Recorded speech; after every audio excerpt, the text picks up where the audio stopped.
Welcome to the debate after show. I'm Alex Haynes. And I'm Tiffanie Lanelle. Tiffanie Lanelle. All right, here we are. VP debate.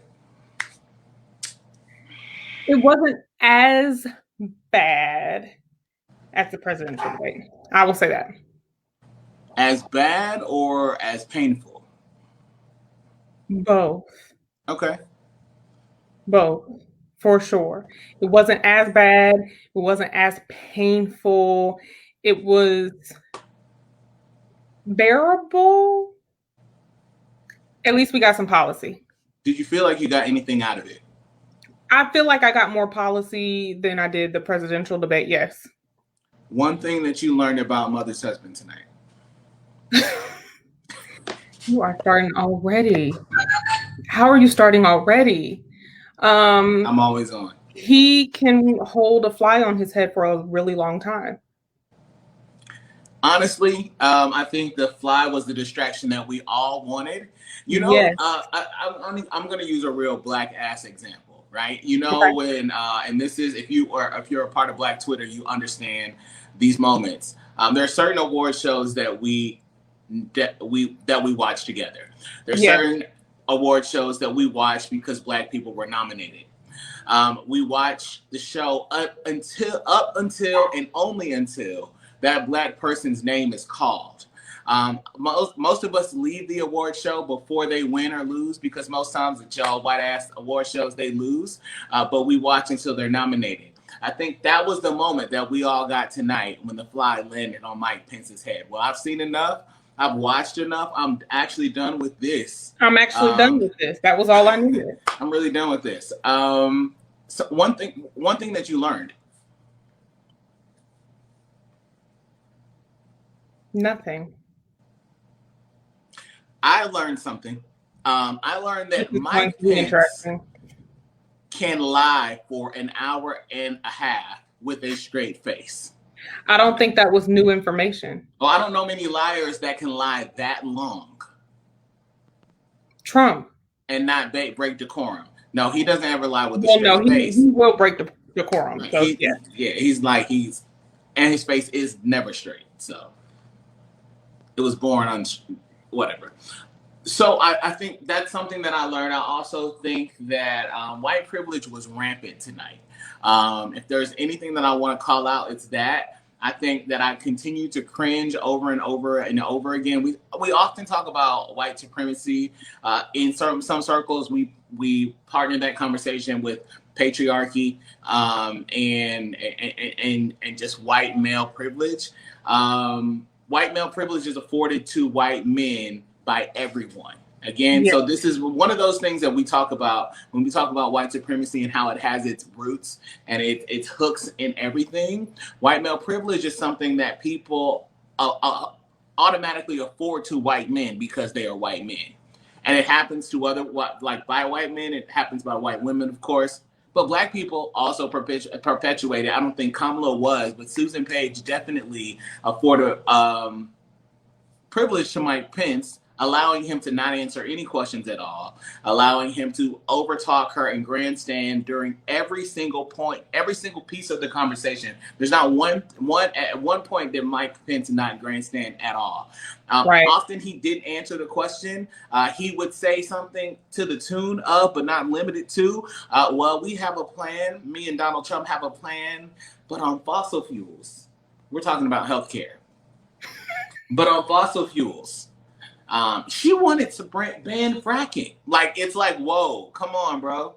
You want to bring it back to the topic at hand?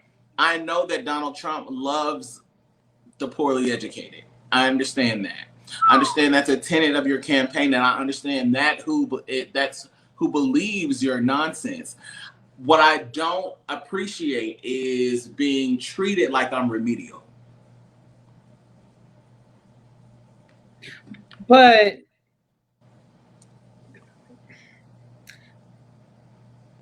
never mind.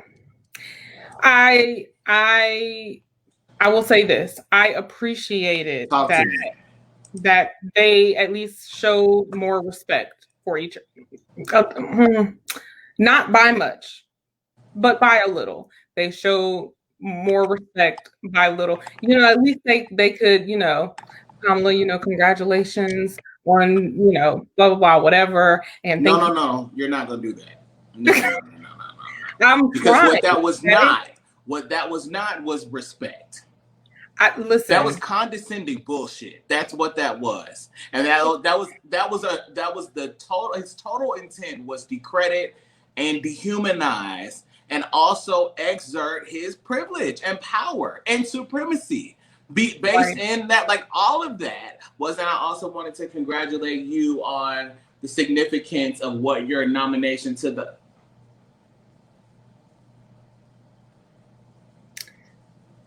No, it's not cool. And I really understand what I had a prediction, and I don't really do imitations too often anymore. It's really what got my ass thrown into detention all the time when I back in my school days.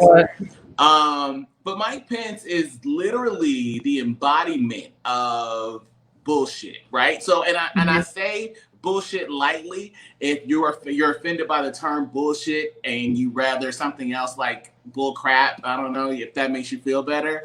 It's what Mike Pence is the embodiment of somebody that says a lot of things. He says a lot of things and connects no dots. He says a lot of things. It's like talking a lot, but you don't offer any information. So I have this example over and over again when people ask me if I was going to watch this debate and how I was going to feel about it, because Mike Pence starts with a lean back. Kamala really would like to talk about how much the American people appreciate what this administration, and specifically President Donald Trump and his beautiful wife and the kids, Ivanka and Eric and Donald Jr., what they've done for the American people and what they've done for the American economy.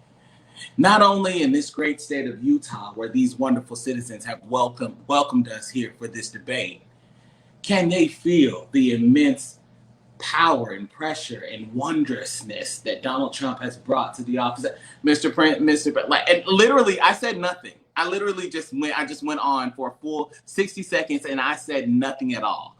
Literally, this is literally what Mike Pence has done from the day that he set foot on the stage as Donald Trump's running mate in 2016. He has done this repeatedly over and over and over again. The only time that I think that I've heard Mike Pence speak and he altered his normal rhetoric is when he announced the sixth branch of the United States military, the United States Space Force. And then he said that with such conviction. I wasn't sure if there was going to be a Toy Story sequel, or like I was so confused. And really, after I listened to him and like the condescending rhetoric, the confusing rhetoric. So if he said at least 4 times tonight, I had it down in my notes. I want to go back to the original question. Right. How do you have an effective debate? How do you effectively do anything if we keep going back to the original question? How does that help? It doesn't. It doesn't. I thought I really wanted it to be, Susan at the beginning went through the organization of the debate and how that was going to be and what that was going to look like. And we have 10-minute segments that we're going to go through and, blah, blah, whatever. And I just sat there and said, okay, we'll see how long this lasts. But I didn't appreciate that Kamala had to, first of all, I didn't appreciate that Susan called her Kamala and not Senator Harris.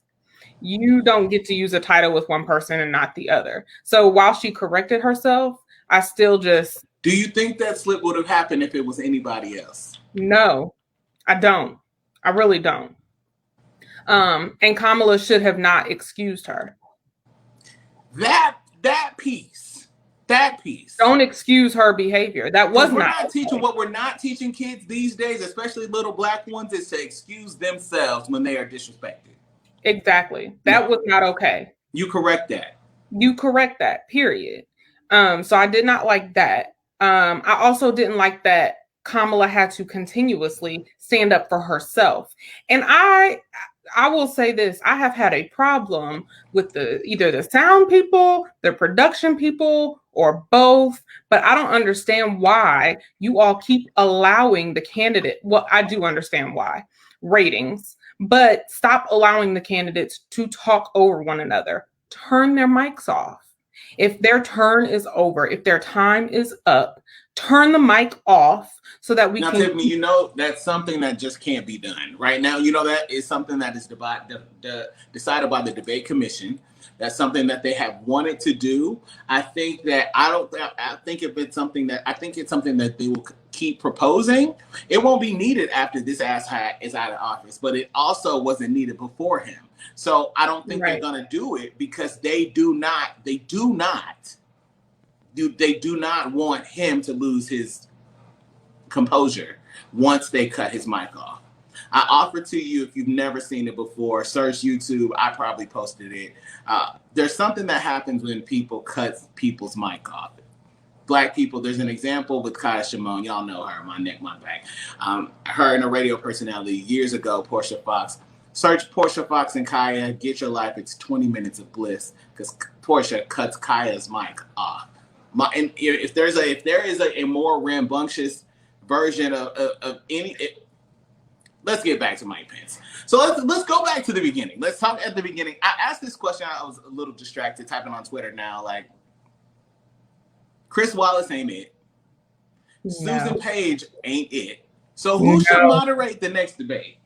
Apparently Andy Cohen. That's who I keep seeing that it gets voted in. I told someone today that last debate really should have been on Bravo. I felt like I was watching Bravo. Did you say who? Andy Cohen. What, for why? Because this is reality TV. Okay. And so he moderates the Housewives. Correct. I'm sure Donald Trump would be up for that. I'm sure I'm not here for it at all.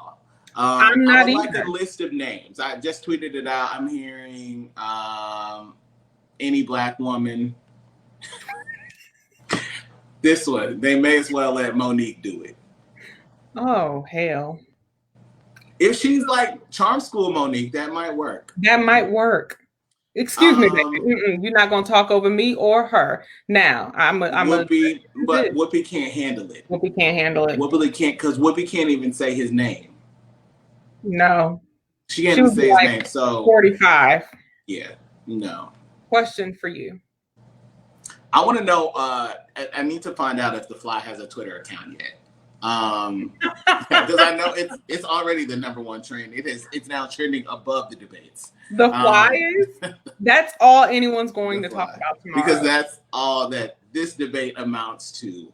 And I hate that Kamala was a part of something that's going to only surmount to a fly. Yeah. I literally was doing something on my phone and I happened to look up and I said, is that a fly crawling on his? And how does he not feel that? Like what? I immediately had to go to Twitter and the pictures and the phrases. It means I haven't been on Facebook. I know that they're crazy as well. Yes. The tweet that did it for me, my boy Ron said, I think the fly relaxing on Mike Pence's head just confirmed he literally is the Walking Dead. The Walking Dead. Someone in one of my little group me chats said, is he rotting? And that's just, like the fly is just aware and it's doing its job. So I think, I think if we wanted to summarize, because we can go through some of the questions that were asked. I'll start with the original question, but I really don't think that we can go line by line here because there was not a lot of question answering at all. Susan must have done her homework. She sat and she asked plenty of questions, But what we didn't get is answers. Before I hit the first question, I also want to say something that made me laugh out loud. As Susan asked the first COVID question, and asked Kamala in the first question, if the Biden-Harris administration, in a Biden-Harris administration, what would you do in January and February to curb COVID? She started talking about contact tracing, getting control of the virus, reinstilling confidence in the people, but most of all, saving up the country. Mike Pence said, from the very first day, Donald Trump did what he needed to do to protect this country from COVID. I actually laughed and wept, then took a shot. From day one, like, this is the incessant lying. It's not just the lying, but you're not even just grandstanding. You are lying in my face. You are looking at me and you say, I know that you was a dumb. You almost used an expletive. You was dumb. Okay, you was not kind. You was not nice. You was not important. You was dumb. That's what I'm hearing from him when you said that from day one, because what we know is that day one, when you guys found out, and he was talking to Bob Woodward, he was talking about how terrible it was and how much worse than the flu it was. But the day that he told the American people, March 13th, when he did that, and we can roll the tape, and we're not going to do it tonight, but we could roll all of the tapes.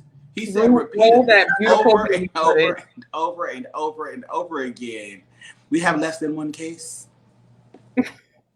We'll never have any cases of the coronavirus. What killed me was the comparison of swine flu, and had the swine flu been around, it would have been this many. I was like, for those that are not aware, they like to cite that information about the swine flu, H1N1, SARS.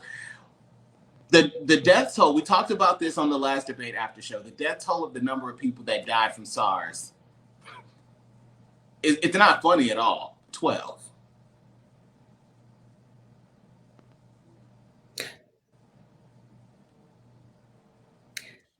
We are at 210,000 and counting.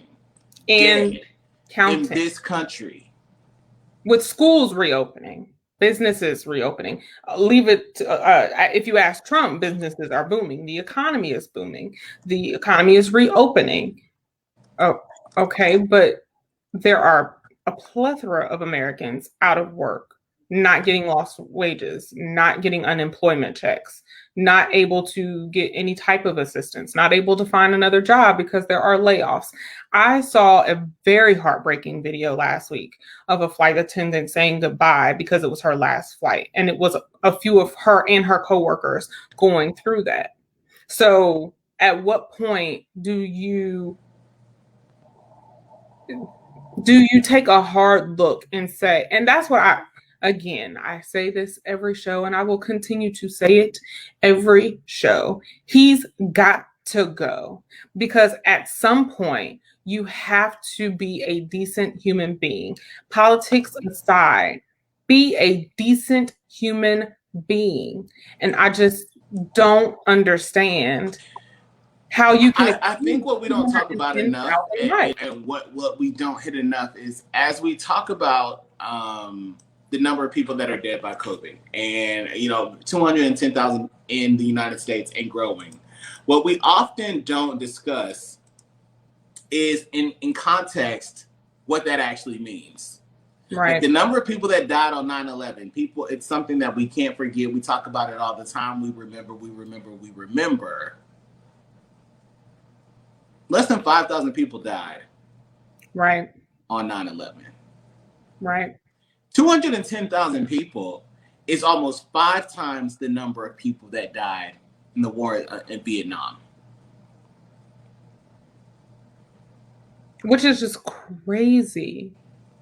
It's crazy when you really, and no disrespect to any of the lives lost in any of these catastrophic events or wars, but 210,000 200,000 American lives that, at least to some degree, some of that was preventable if we had done what we needed to do as a country. And if most of it is of it, preventable. And then the second piece of that is that as we tread towards December, if people were to wear masks, let's just say that we went from right now where 47% of America wears a mask regularly. If we move that up to 95%, if we move that up to 95%, we can save almost 350,000 lives. We are slated to lose. We've lost 210,000 since this began back in February. We are slated to lose between 200,000 and 400,000 more lives by December. That means if you already know somebody, or you know somebody that knows somebody, it's and in the cases and what I've understood from people, it's either you know somebody that's died from it, or you know somebody that knows somebody, or you know a whole lot of people that lost. It's either like you don't really know anybody at all, you heard about it, or people in your life keep dying from this virus, and that's what we're hearing, and that's going to increase, because just like Mike Pence said 5 times tonight, oh, me and Donald Trump have a plan, and then he changed the subject. That's the same thing that's happened as they've tried to repeal Obamacare, which is actually very popular. Over 20 million people have Obamacare, and they are in plain sight in a pandemic, a global pandemic, looking to rip it away from the American people. The reason they want this Supreme Court justice confirmed is because in 10 days after the election, they have a hearing about the Affordable Care Act, aka Obamacare.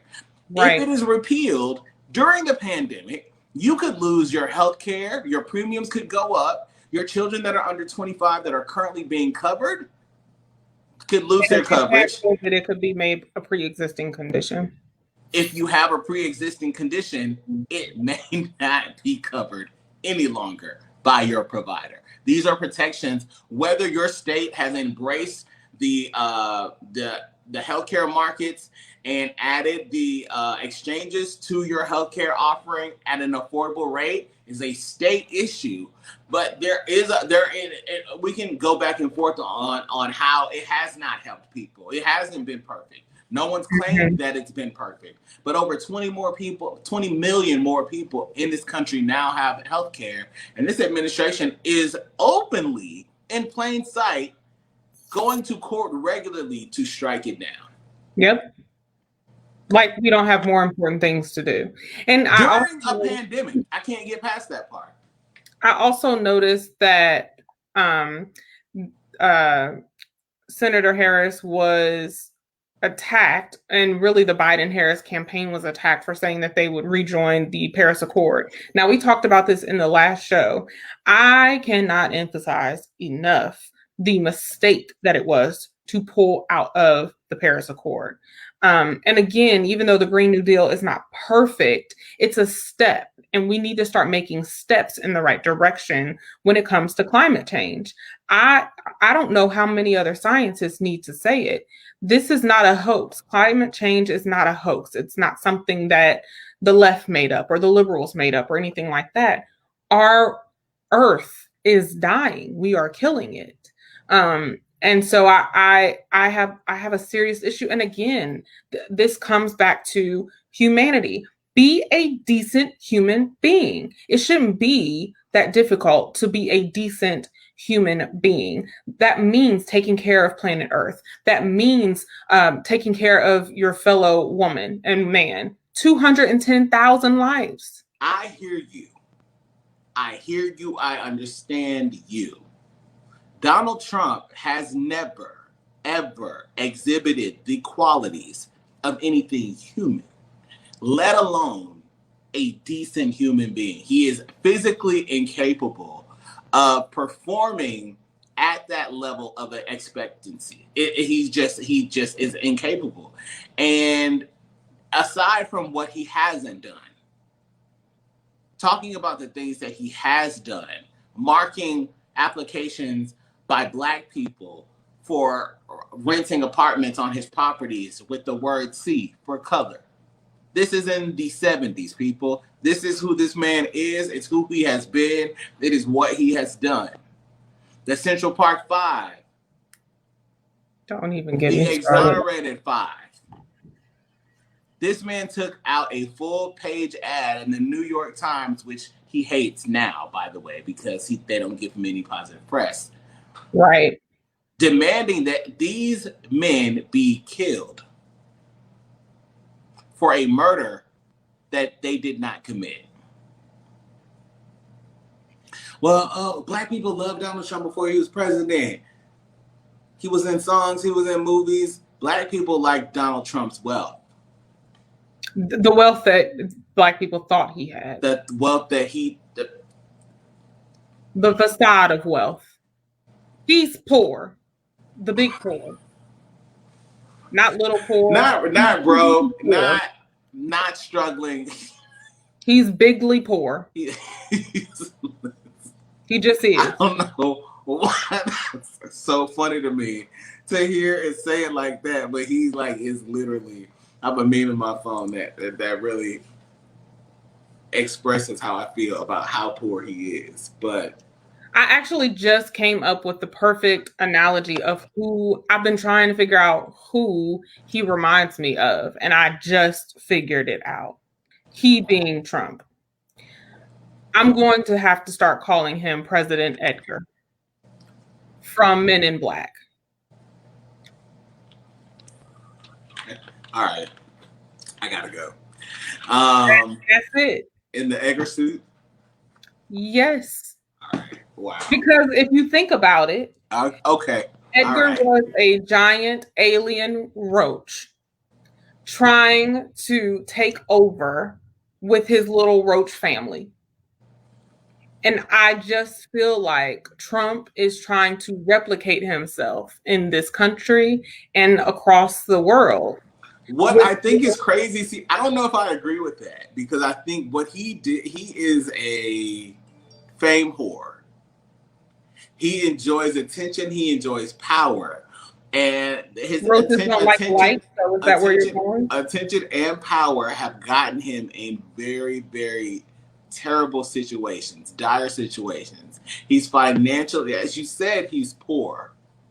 And so people, just like the black community was enamored, these banks have been enamored because him banking with them, he can say something like, oh, well, if Trump banks with you, I'll put you on the map. They believe it. But unlike you, the average nurse pays about $10,000 in taxes at the end of the year, which I thought that's pretty amazing because I'm like, damn, I pay like 10 times that. The average teacher pays about $13,000 in taxes at the end of the year. I don't know how much you pay in taxes. I said $13,000. I pay a lot in taxes. Bigly. I'm single. It's always been bigly. And it's like I literally saw that number and said $750. I haven't paid $750 in taxes since I think I was in high school. No, I've never paid that. Like in high school, I didn't pay that. In my first job when I was 14, I paid more taxes than $750. I don't care how much you know the tax code. I don't care how much money you lost. How many more times you want to apply, though? It takes money to make money. And you got to lose some to win some. Like, I don't want to hear any of that. $750 is more than people that are still paying Sallie Mae monthly. Now that's a good point. Monthly. That's it. People that are still paying Sallie Mae don't claim to be billionaires, especially when she calls. You actually have to give the facade of big poor to them. Broke fi broke. I ain't got it. So I remember getting out of college and calling because my little, you get 6 months after you graduate of a grace period, which doesn't really feel gracious after that 6 months, let me tell you. But I called to say, okay, let's work something out because I just graduated in a recession. So what can be done? And that woman told me your payment is $1,253. I said, "Oh, bitch, you can." I remember You the can first actually time that I realized that Sally Mae called from different numbers. listen to. And this is in the early days when mobile phones just got. Well, actually, I don't even think we had the block option on the phone. We didn't have the block option. So there's really no way to block it. And so she would call, and she calls from like Nebraska first. Yes. And it's always like Nebraska. It's like, who's in Nebraska? From Nebraska. And then it goes from Nebraska, jumps to South Dakota, then Chicago. Then I'm then like, Florida. Oh, wait. So you gonna keep on? Okay, so listen, I ain't got it. They are more vicious than the IRS has ever been towards me. Who can you call in your family?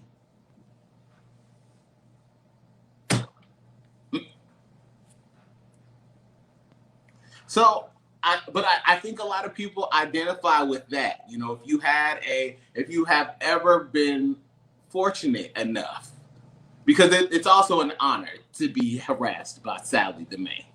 Is it? It never felt like an honor. Her little cousin, Navian.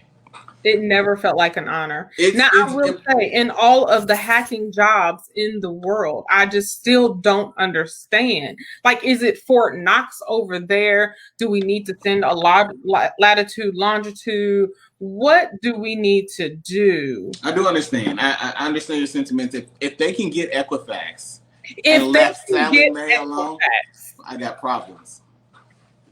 What are you doing? But I say all of that to say, to bring it back to people understand. You see how triggered we are. I paid Sally Mae like the loans that I had with her. I've been done with her a good maybe like 6 or 7 years now. It's been a while, which is crazy because a lot of people can't say that, but a lot of people feel that triggering. It is that maddening. So that much anger that you have towards her, you should have towards the president of the United States that claims to be a billionaire and pays $750 in taxes. But what about Amazon? They don't pay. Listen. All the butts in the world, there's not enough of them in the world to justify the man that calls himself the most patriotic person on the planet, the man that is on a law and order platform but breaking the law by not paying any taxes. None. Like there's just no way to justify this. And so if you're if you were on the well, that's American capitalism, getting around the system is the way. That's not the way. It isn't. Getting around the system, if everyone got around the system, then we wouldn't have a system. We wouldn't have the crumbling roads that we have. Listen to me. Our infrastructure would be better. And that's the thing. I have been saying this and I will continue to say this. When first of all, Alex, you and I talk about this all the time. America's not that old. So while America's walking around acting like we all big and bad and got our ish together because we, have gotten away from our British rule that we were under, which I've always found interesting. Y'all didn't want to be slaves under British rule, but then you had slaves here, but don't get me started. That's a whole other conversation. Also, this whole peaceful protest that you did from Britain, I don't remember reading that. I don't remember reading that. You burned that bitch down. But I don't remember reading about the forefathers being peaceful when they weren't. I remember y'all setting tea on fire, if I recall correctly. So again, I remember that is the reason that we as Americans drink coffee. Real fact. It's real. Like, we do all of these opposite things, not because they're the right thing to do, it's because y'all were mad and rebellious. I'm sorry, I drink the tea. I like the tea. I'm going to keep drinking the tea. But I just find it very interesting that we really walk around like we're just this almighty, all powerful country. But then I go to other countries and I'm like, wait, you're bringing the device to my table for me to pay at my table? Well, yes, ma'am, we don't take your card. Well, how long y'all been doing this? 10 years. 10 years. And they're like, oh, yes, we've been doing it. And then they laugh at you for being American. And then they laugh at me for being American. I stop telling people I'm American when I go to other countries. You American? Nope. Now I've got to go to bed. Not at all. I'm not. The thing is, I think America is 244 years old. Okay, period. Yeah. 244 years old. There are nations that blink, and they've been here for so long. And so the arrogance, you have to think about the arrogance that we have, the arrogance that we perpetuate. But every great world power has always fallen. They've all fallen, all of them. And it would not be uncommon for us to fall because we had an asshole at the helm of this leadership, right? You say the identifying factors of a third world country often are things like non-clean drinking water. We've had Flint publicly. Listen we just literally had a city in Texas that the water had bacteria in it that was a brain-eating amoeba. When he said that, I literally said, where? Tell the people in Flint that. Tell the people in Texas that. Tell the people here in Atlanta who had to get their water tested because they couldn't figure out what was going on. It's water. So yes, while we should have clean water, we don't. There are many, and these aren't small cities. And let me be very clear, because I know a lot of the focus is on the November election, and rightfully so. We got to get asshat out. That's the major goal. But please, ma'am, please, sir, and everyone in between, local elections are also happening. And stuff like what happened in Flint, stuff like what happened here, stuff like what happens in other cities, I could go down the list. Stuff like they're at the Supreme Court level doing voter suppression acts. Pay attention to this stuff, fight against this stuff. You now have to have a signature in multiple states in order to do a mail-in ballot. So pay attention to these laws that they're sneaking under the radar, because it's legit, bold voter suppression.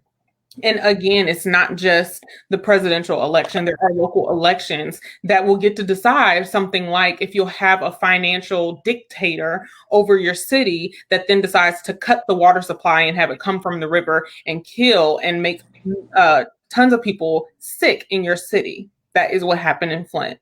So all of the elections are important. We have to vote, not just to get asshat out of 1600 Pennsylvania, but also to make sure that we get people like Daniel Cameron out of their seats. Now, Daniel Cameron, unfortunately, has a couple more years in his seat, but pay attention to those elections so that we don't have another Breonna Taylor who doesn't get justice in her case. So pay attention to all of it because it's all important, and we have to vote for all of the elections. And hopefully everyone has done their census. I want to bring some comedy back into where we were because... Please. Yes. I've got a plethora of suggestions of other alternative people to host the next debate. So I want to jump back into that for a second. I said Monique already. We said why Whoopi couldn't do it. And Whoopi would also be like, no, listen. Howard Stern.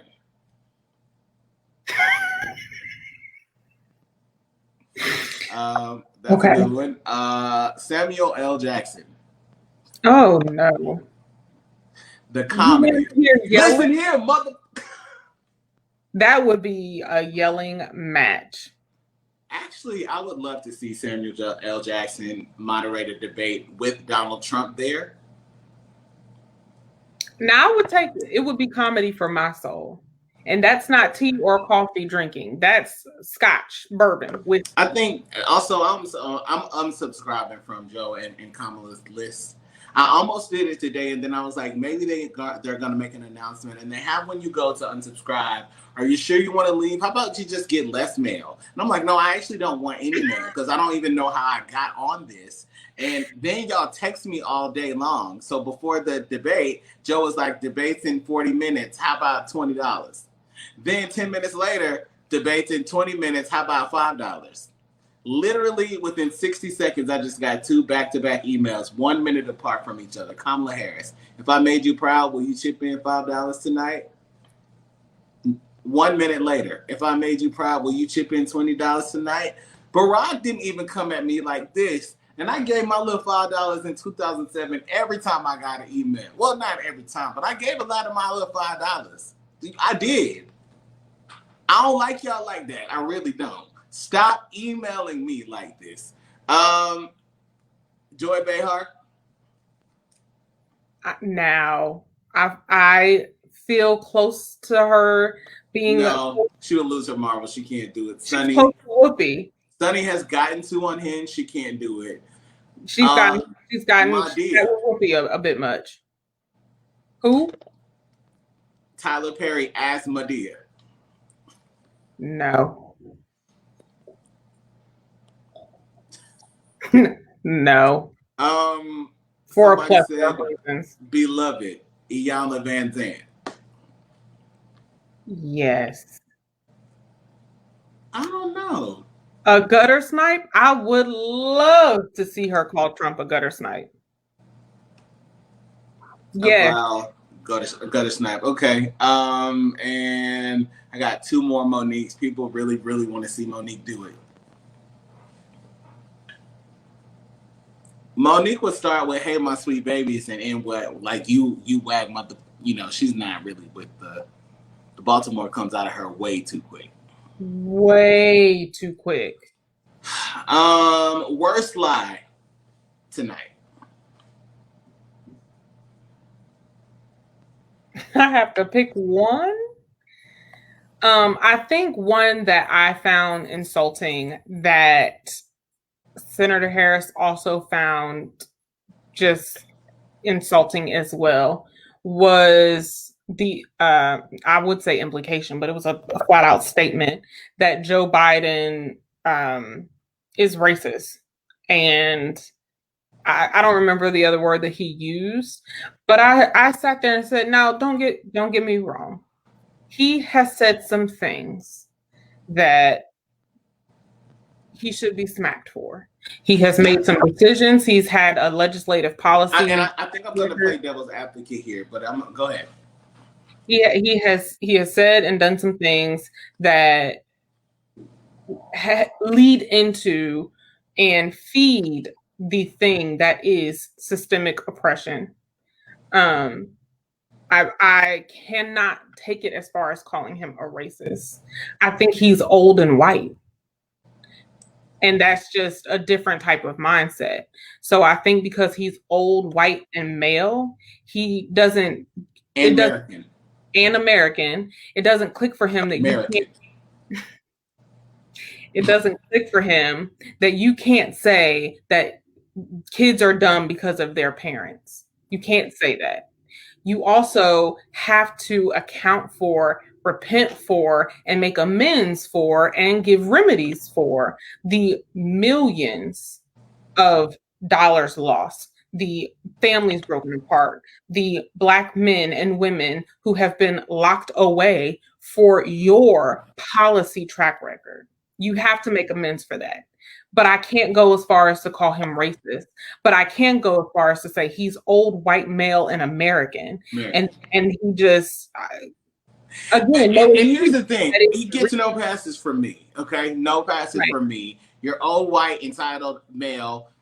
Again, back to a point that I make on my show, Unmuted Nation, Monday through Friday, 1 p.m. Eastern, Boston Talk. America 44 times has elected old and white.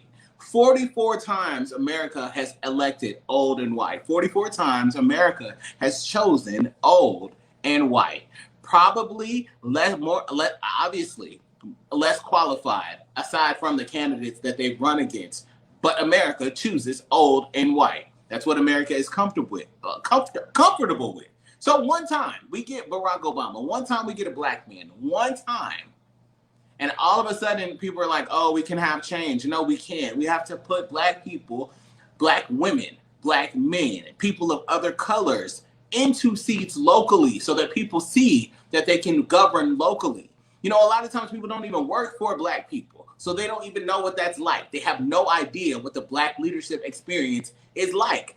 And then people that have not had it interpret what it will be like through the lens of whiteness. We're not going to talk about white supremacy right now, but this is why I think I'm not really upset about Joe Biden and his racist rhetoric.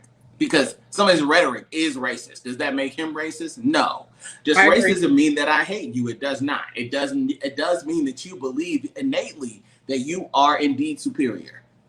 Right. And these main white people out here with black friends also believe that they are superior over their black friends. And as they use their black friends to justify why they are not racist, they indeed show how racist they are as they elevate themselves about my little black friend that they have, right? Joe Biden and the things that he says and the things that he does are a total compilation of what America is to people that are non-black. Right. And so what he's comfortable with saying, what he's comfortable with doing is something that was okay. And what I'm trying to communicate to people today is, while it doesn't seem like he's anywhere near middle ground of what we need in a candidate, and he's still where he was when he joined the government 50 plus years ago. He got elected to the Senate in 1973. He held a seat in the Senate from 1973 until 2008.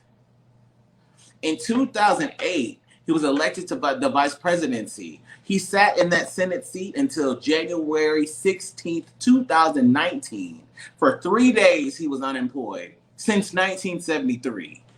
And on the 21st, he assumed office as vice president. And for 8 years, he held that seat. And he was somebody that people considered to be at the center. So while it does not work for your young ass, and I understand, it doesn't work for mine, it worked for people for 50 plus years. Right. We're not yet a majority, but there are more people that see him as a centrist, which is why the Trump administration fails trying to paint him as a leftist. Right. You fail trying to paint Kamala Harris as somebody that is the most liberal, in the words of Mike Pence, the most liberal person in the Senate. Are you freaking crazy? She was literally a cop. And the way that only resonates with his base and doesn't resonate with anybody else is because we're only dealing with her is because she's what we got. When she was running for president, they ran her off Twitter, calling her Kamala. Right. Right. So I say all that to say that Joe Biden's rhetoric, his minuscule rhetoric, what makes him minuscule in many ways, you know, but I'm not offended by it. Minuscule? I don't think it's going to change. I think in the grand scheme of the lives of most of the voting electorate, Joe Biden is very minuscule. The main reason people are like, I'm not going to vote because it doesn't matter, because at the end of the day, their neighborhoods still feel the same way they felt when they were growing up. Like nothing has really changed for them. Right. When we talk about why black people won't vote on a local level, and I always bring, I must have something, I need to go and just save old Nat, okay? Because I bring this up a lot. Because you do bring it up since I grew up in Atlanta, old Nat has looked the same. The people that vote, that live in that area of Atlanta are like, damn, the government don't help. It doesn't matter who we elect. Doesn't matter who it is. It still looks the same. The churches are thriving in that area. They don't do anything but help the Bushes on their little church grounds. There are still, old Nat still looks crazy. And so when we don't see it in our local communities, and then we don't see it helping or assisting or favoring us in any way in the government, in the national government, I understand why morale is low. Well, and not just that, but again, when you have voter suppression laws boldly being brought back into play, or voter suppression acts and actions showing up to the polls and, oh, we don't have the power cords for the voting machines. Oh, only out of the 5 are working. And now we in Georgia are like, we don't know all of the polling locations because they're still trying to figure it out because they've moved to the Georgia Dome. We don't know what that's going to look like. So all of the voting organizations are trying to plan as best as possible to cover different precincts and do different things, but our precincts aren't decided yet. So it's really a game that they are playing. And again, I think I mentioned this in the last one. This is where gerrymandering and redlining come into play. And again, local elections, we can't impress upon that enough. You have to pay attention to what they're doing because they will change your voting location. They did that before. You show up to one voting location, oh no, your location actually changed. And they may tell you what your new location is, they may not. You may have time to get to that new location, you may not. So it's bad. And when you see that and when you have lived with that and when you experience going to the polls and not being able to vote because they purged your record or they tell you they don't have enough paper sheets and they can't give you one. I'm not making this stuff up. These are real stories. When you deal with that, it's very discouraging. When you pull up to a polling location and the line is down the street and someone tells you they've been in line for 3 hours and you know it's going to be another 3 hours before you even get to the door. And God knows what that line looks like inside the door. It may be another hour once you get to that door, which means you are in line for 7 hours. And if you are now they're calling them essential workers, which it kills me because they weren't essential before a pandemic. But if you are an essential worker and you have to go to work and you're not getting the day, I don't understand why voting day is not a federal holiday, paid, period, point blank. It is a crime. Well, the whole electoral college is a crime, but again, that legislation has to be pushed by legislators, right? And the things you're like, oh, well, what do I write my congressman about? That. Not just right when the pandemic is over or when they start getting office hours again, go sit in their face. And we've talked about this before, and I will say it until I am blue in the face or dead in my grave. You as a constituent have a right to go sit with your congressman or man or woman.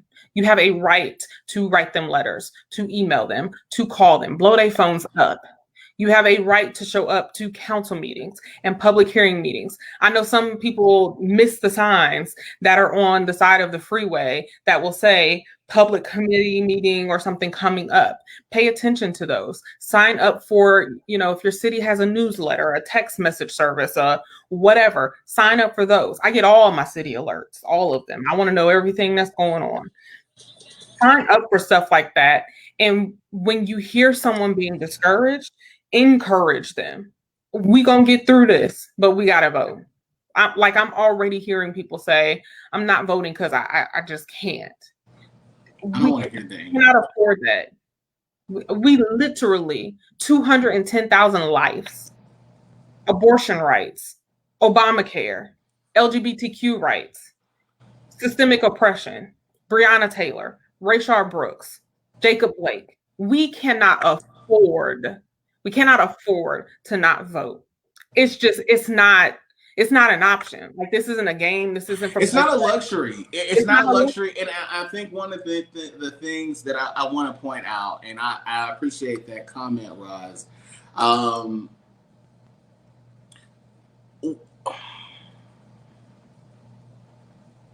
We collectively go through things. I feel like it's necessary to explain this. Because as Black people, we feel what we feel. We're not monolithic, we know. But the thing is about culture, and I'm saying something, read between the lines. The thing about culture and people that have it, there are consistencies amongst them.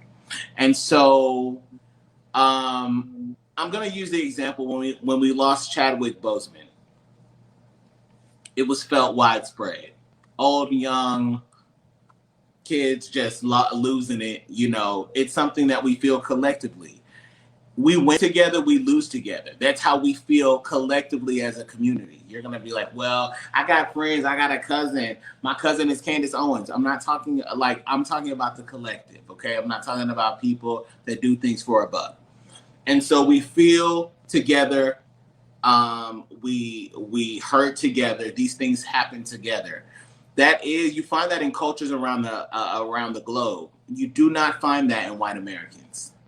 And so they look to seek out some form of tribalism, and they try to use politics to unite them, but they don't feel. So as we move into talking about Breonna Taylor and the collective loss that we find when our sister has been taken from us by law enforcement, there is no accountability, and it's something that we see all the time. And Mike Pence uses this as this if you need any proof, you're like, well, I feel like I like Donald Trump's charisma, and I like he's not checking for you. Mike Pence, Donald Trump, they're not looking for black votes. They're looking to suppress black votes, and they want their base to show up.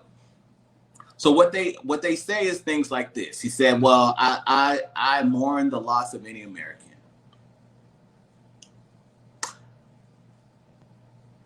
But I trust law enforcement. What are you saying? Like, what are you saying? Are you saying that you mourn the loss of Americans, and you would want us to mourn the loss of you? That's what you were saying. If you were killed unarmed in your home at the hands of police.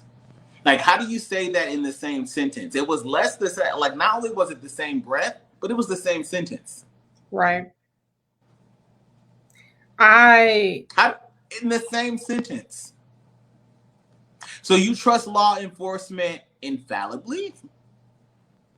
Well, probably because he also trusts the Bible is infallible, and I don't know how I feel about that, but I don't understand. Did they call their wives mother in the Bible?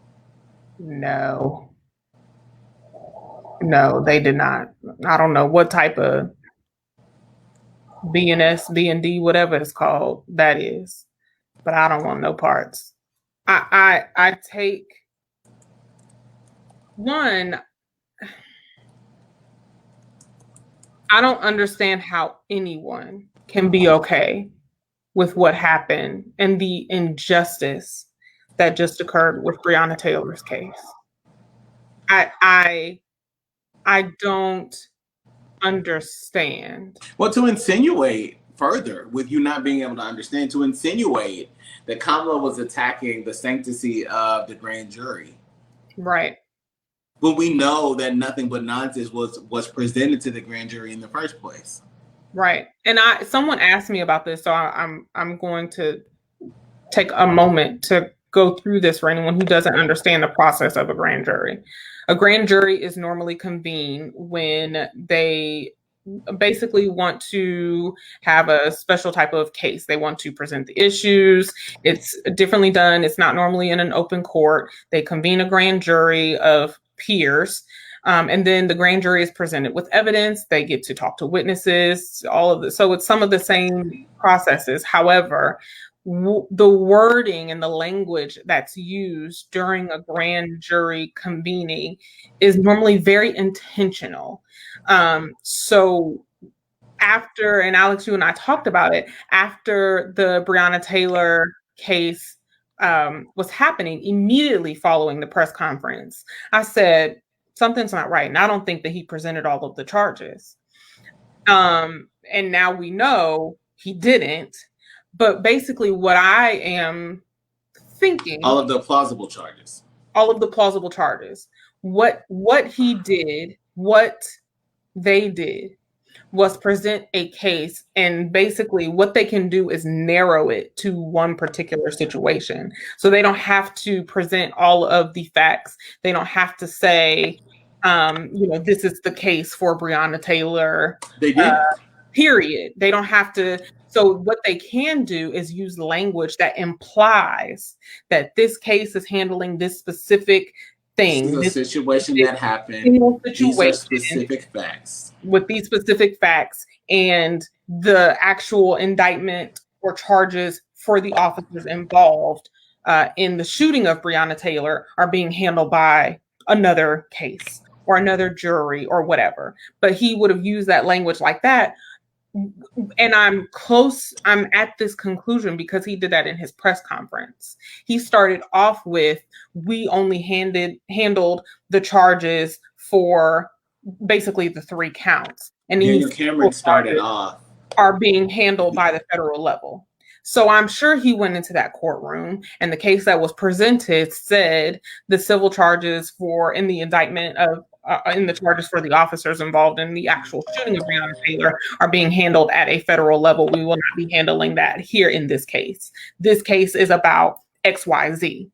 So that is the trickiness that can be in a grand jury convening, and for Mike Pence to uphold that and support that and promote that is asinine, disrespectful at the least.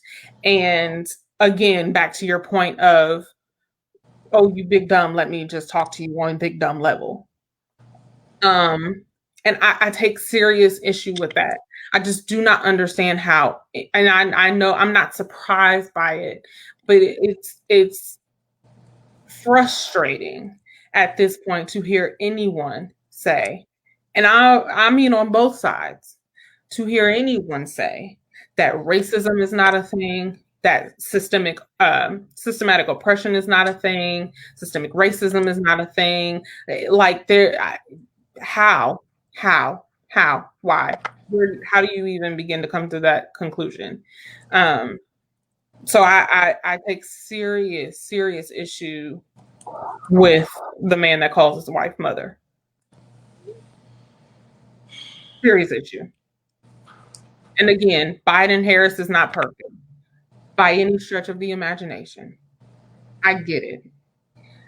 We cannot do another 4 years of asshat and mother's husband. We can't. Go to iwillvote.com, figure out where you need to vote. If you don't know how, because that's the other thing they're doing, they're changing your voting page websites to make it harder to figure out your information. So if you can't figure it out on your state's website, go to iwillvote.com.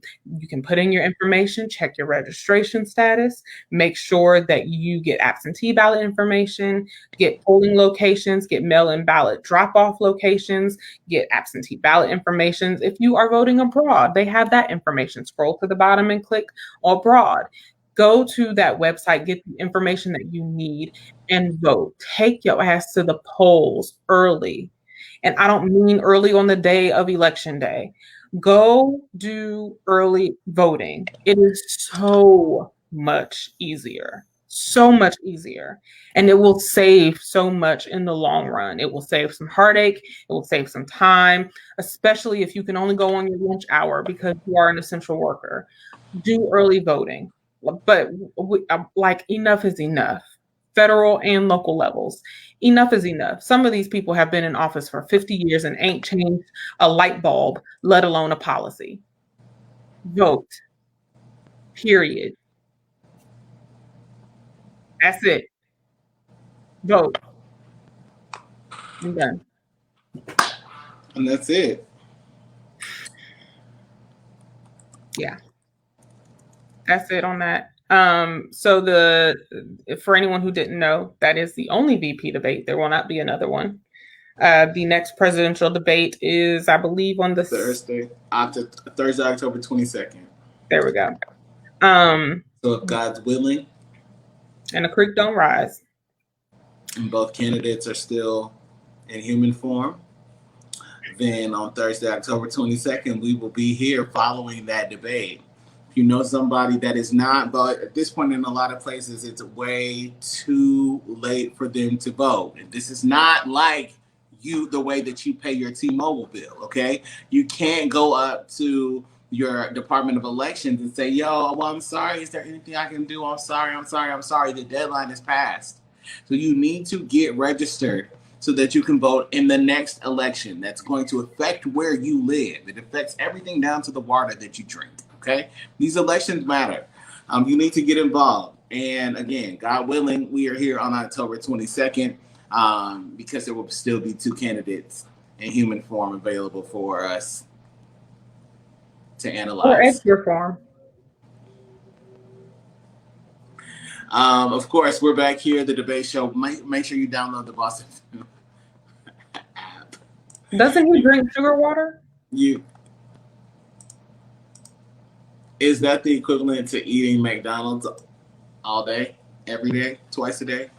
I'm drinking 12 Diet Cokes. Sugar water. And Diet Coke, sugar water. Is no one else seeing the connection? Is it just me? Really? Do this for us. Make sure you download the Boss FM Radio app from your app store. Join us here at the Debate After Show on Thursday, October 22nd. And I don't know. I don't know what's going to be going on election night. Ranking? I don't know. Can't tell y'all. I can't say whether or not I'll be here, but it is what it is. Okay. Any last words? Vote. Period. She said it. I say it all the time. Vote. We appreciate you. Appreciate you. Good night. We out.